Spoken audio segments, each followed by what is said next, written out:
Nobody wants to break up at the start. Our loyalty, faithfulness, commitment, devotion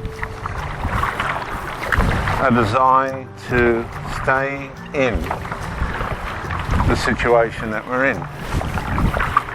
God stays with us. He never leaves us or forsakes us.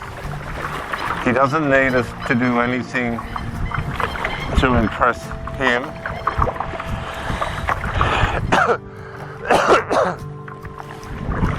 When Jesus died on the cross, which was one of the most impressionable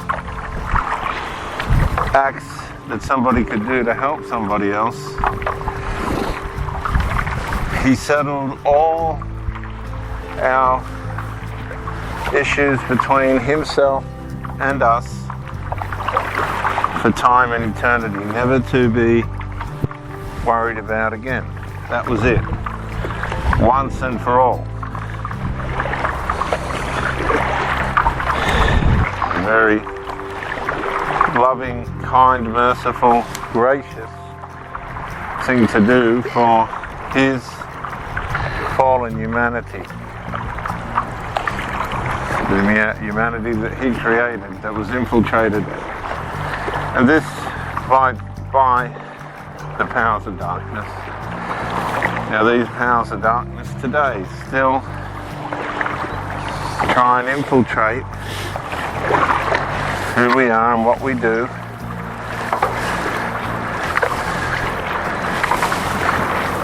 On a regular basis.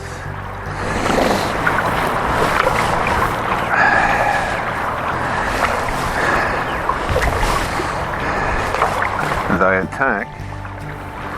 If they can't get us personally, well, they'll use the relationship to get us. If you're not in a relationship, they'll hold you down with drugs and addictions and other sillinesses to prevent you from being the person that you were designed to be.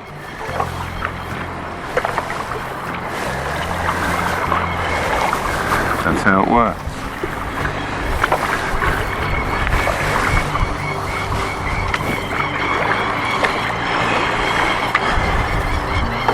You say, how do you know that? Well, you have to look at what happened in the garden. For some, to me, very obvious reason, the devil went after the woman.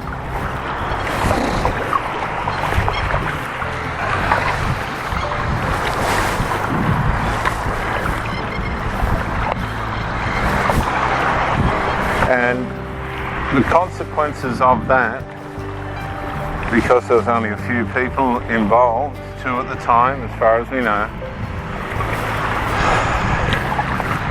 the implications and the impacts that it had on those 2 people ripple affected all generations. So what we've got to understand is, and this is where we get it wrong, when you start a relationship, the fruit of that relationship will, excuse me, the fruit of that relationship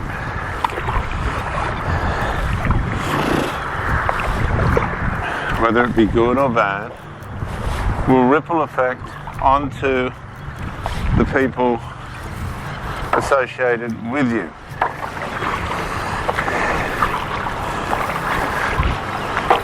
And many of you might not want to accept that, but that's how it is. Children are affected by their parents. Parents are affected by their children.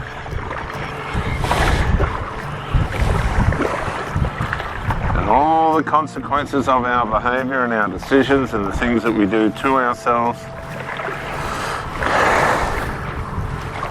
and with other people directly and indirectly affect the lives of those around us. Now, you might not want to admit that or accept that, but you are, one way or another, having an impact not only on yourself, but on the lives of those around you. If you're an addict, are you influencing others to be addicts? Because that's going to be on you. And the young people that look at you, are you, by the way you live, encouraging them without saying any words to be an addict?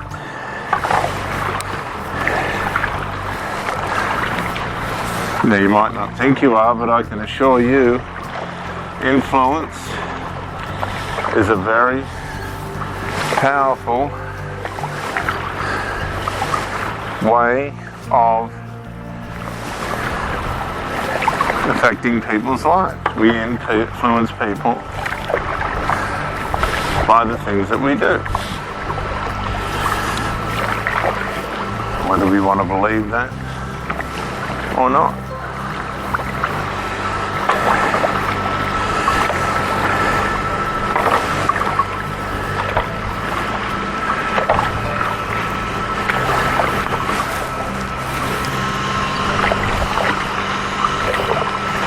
So I'm going to challenge you.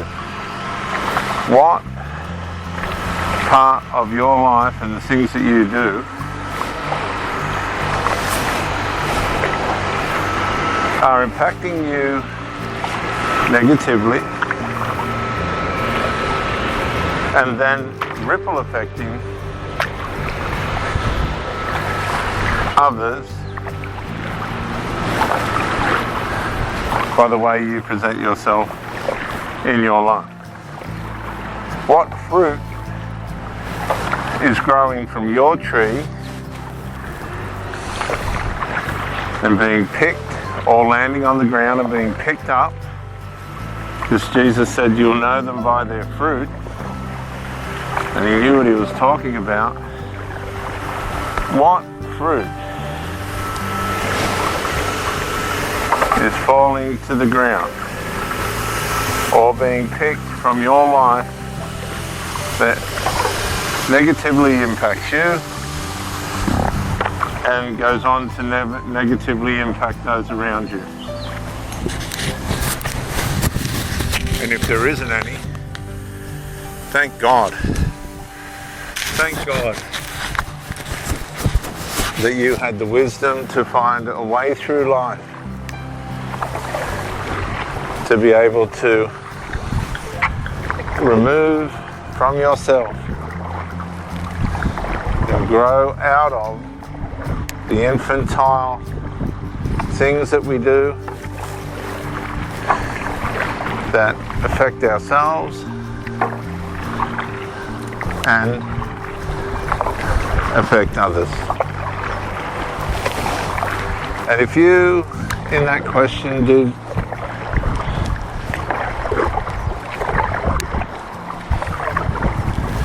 realize that there are some things that you have in your life that do negatively impact others,